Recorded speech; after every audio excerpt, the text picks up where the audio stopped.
दोस्तों नमस्कार, मैं आपका दोस्त और guide advocate Amit Gupta.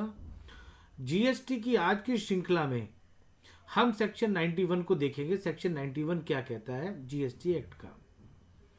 Heading है liability of guardians, trustees etcetera. Section 91 deal करता है लायबिलिटीज ऑफ गार्जियन या ट्रस्टीज एक्सेट्रा। अब इसके अंदर का कंटेंट को ध्यान से समझते हैं कि वो क्या कहना चाह रहा है और किस तरीके से एक्ट का सेक्शन काम करता है।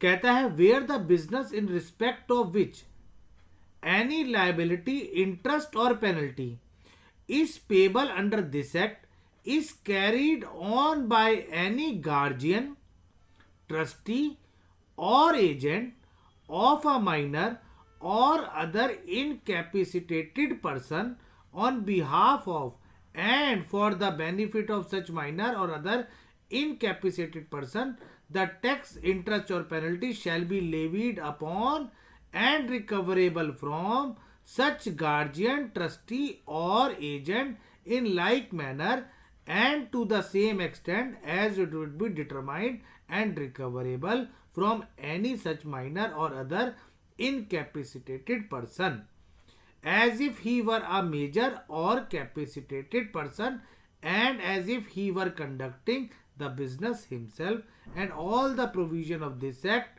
or the rules made thereunder shall apply accordingly। दोस्तों, तो सेक्शन 91 में हमने क्या समझा कि अगर कोई गार्जियन किसी माइनर का कोई बिजनेस कंडक्ट कर रहा है तो वो भी उस सिनेरियो में टैक्स का, पेनल्टी का, इंटरेस्ट के लिए रिस्पॉन्सिबल है, जैसे कि वो एक मेजर हो।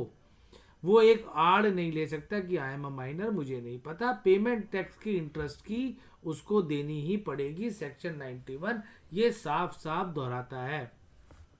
आइए एक बार इसको और ध्यान से समझने की कोशिश करते हैं। क्या कहता है सेक्शन 91?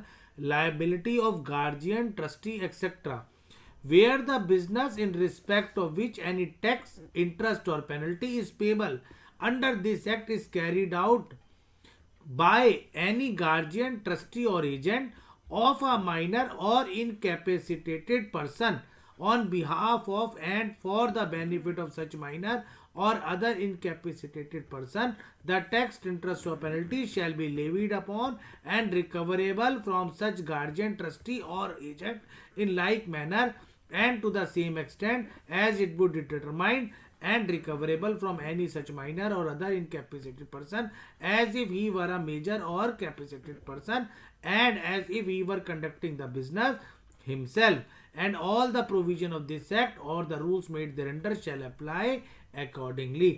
यानी बचाव कोई नहीं है, आपको भारत सरकार का टैक्स, इंटरेस्ट और पेनल्टी देना ही देना है। दोस्तों आज के लिए इतना ही। बाकी आपसे एक प्रार्थना है, मेरे चैनल को लाइक करें, सब्सक्राइब करें और बेल आइकन दबाना ना भूलें, और मेरे वीडियो को ज़्यादा से ज़्यादा शेयर करें ताकि जीएसटी के लॉ प्रोफेशनल्स और स्टूडेंट के लिए ये कारगर और काम में आ पाए। धन्यवाद दोस्तों, नमस्कार।